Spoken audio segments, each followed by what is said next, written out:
उत्तर में क्या लिखा, जो कर्म जीव के स्वभाव अर्थात जीव के अनुजीवी गुणों का घात करते हैं। जो कर्म जीव के स्वभाव अर्थात जीव के अनुजीवी गुणों का घात करते हैं। बताओ, अपने स्वभाव पर कोई घात करे तो अपने को कैसा लगे? घात शब्द इसलिए कह दिया सही तौर पे, किसकी भाव वासना होगी, कोई अपनी गर्दन काट दे तो क्या होगा? मतलब जो मेन चीज़ है, अपनी आँख को लेके सलाख से फोड़ दे तो क्या होगा, या अपने कान में लेके सलाख डाल दे तो क्या होगा, कि ऐसा घात कर दे। तो ये कहना है कि अपन को पर यही चीज़ अच्छी लगती, थोड़ा सा ज्ञान मिल गया, थोड़ा सा आँख से दिखने मिल गया, पर ये कहना है कि उन्होंने तो ज्ञानावर्णी कर्म ने पूरा घात कर दिया। और उसका कारण क्या है? दूसरों से ईर्ष्या, अनसूयत्व भाव, है ना, और उनसे किसी के जीतने पर आकुलता होना, ईर्ष्या भाव हो जाना, कि मात्सर्य भाव होना, अभिमान होना। आपके गुरु ने, आपके गुरुजनों ने, जिनने आपको पढ़ाया, उनके प्रति आपको कैसा परिणाम आ जाए कि हाओ हमने खुद ही पढ़ ली, कछु नहीं पढ़ाई इनने जी का कछु पढ़ा सकते हैं। नहीं तो सही बात है, कोई पढ़ा नहीं सकता, ये बात तो सही है, क्योंकि योग्यता बिना पढ़ाया नहीं जा सकता। लेकिन वास्तव में देखिए, मात्सर्य भाव से जरूर ज्ञान का आवरण आ जाता है, ज्ञान का घात हो जाता है। क्या हो जाता है? ज्ञान का, ज्ञान प्रकट नहीं हो पाता। घात मतलब प्रकट नहीं हो पाता। तो वो ज्ञान प्रकट क्यों नहीं हो पा रहा? कारण उसमें क्या है कि मात्सर्य भाव आ गया, है ना। मद मान मात्सर्य, अहंकार भाव आ जाए। अहंकार भाव कैसा हो जाता है? और किसके प्रति? देव शास्त्र गुरु के प्रति, कि हमने जिन वाणी में से कुछ थोड़ी सीखे, हम तो खुद ही इंटेलिजेंट हैं, हम अपने आप से सीख लेते, है ना। जबकि जब सीखते हैं, जब पढ़ते हैं, सीखते हैं, और जिस माध्यम से सीखते हैं, जिस निमित्त से सीखते हैं, तो उनके प्रति बहुमान आता है। तो यदि बहुमान आता है तो ज्ञानावर्णी में देशघाती कर्म प्रकृतियां बंधती हैं। कौन सी प्रकृतियां? देशघाती। और यदि अभिमान आता है, बहुमान आ जाए तो देशघाती, और अभिमान आ जाए तो सर्वघाती। मतलब ऐसी प्रकृतियों का बंधन होता है? तो इसलिए यहाँ पर कहा कि स्वभाव का, किसका घात करते हैं?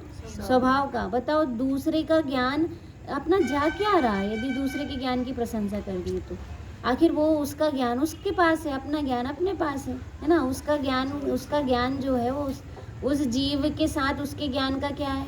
वो अहंकारी ना हो जाए, इसकी चिंता होती है बस। यदि उस जीव का ज्ञान है तो उस जीव का ज्ञान जो है वो किसका है? जैसे अपन कहें कि अपने घर में अपने पास शक्कर है और वो मीठी है, और उसके पास भी शक्कर है, सामने वाले के पास वो भी मीठी है। तो अपनी शक्कर से अपने को मिठास, उनकी शक्कर से उनको मिठास। दिक्कत क्या है? उनके पास भी ज्ञान है और अपने पास भी ज्ञान है। उनका ज्ञान भी ज्ञान है और हमारा ज्ञान भी ज्ञान है। बस इतना है कि कर्मोदय के कारण उनका किसी फील्ड का ज्ञान ज़्यादा है, अपना किसी फील्ड का ज्ञान ज़्यादा है।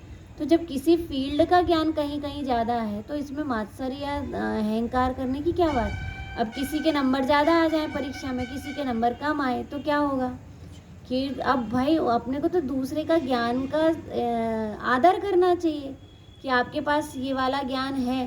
देखो, वो वाली जो बात आती है ना, कि एक वाली बात कहते हैं पंडित जी अधिकांश, कि यदि किसी के पास 1 किलो सोना है और जेठानी के पास भी 1 किलो सोना है, तो दोनों का मिला के कितना किलो सोना हो गया?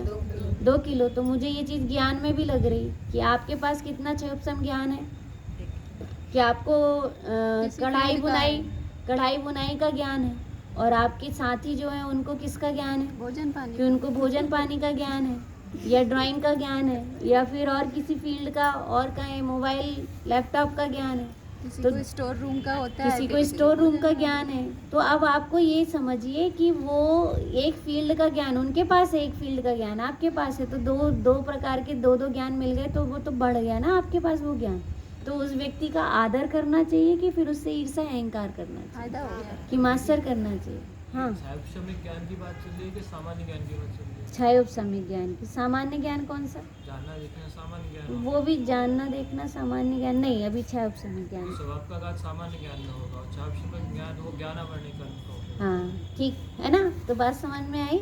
तो यहाँ पर यही कहना है कि जो घाती कर्म है, कौन सा कर्म है? घाती कर्म है, तो घाती कर्म के लिए कह दिया कि स्वभाव का, जो कर्म जीव के स्वभाव अर्थात जीव के अनुजीवी गुणों का घात करते हैं। किसका घात करते हैं? अनुजीवी गुणों का। स्वभाव, जो कर्म जीव के स्वभाव अर्थात जीव के अनुजीवी गुणों का घात करते हैं। ठीक है ना। अभी तो घाती कर्म की बात चल रही है, आप अभी आज पहली बार आए हो ना, इसलिए हम ज़्यादा आपको अलग से बता देंगे। ठीक है। मम्मी और तुम दोनों साथ में। आज मम्मी भी नहीं आई है। भी नहीं है।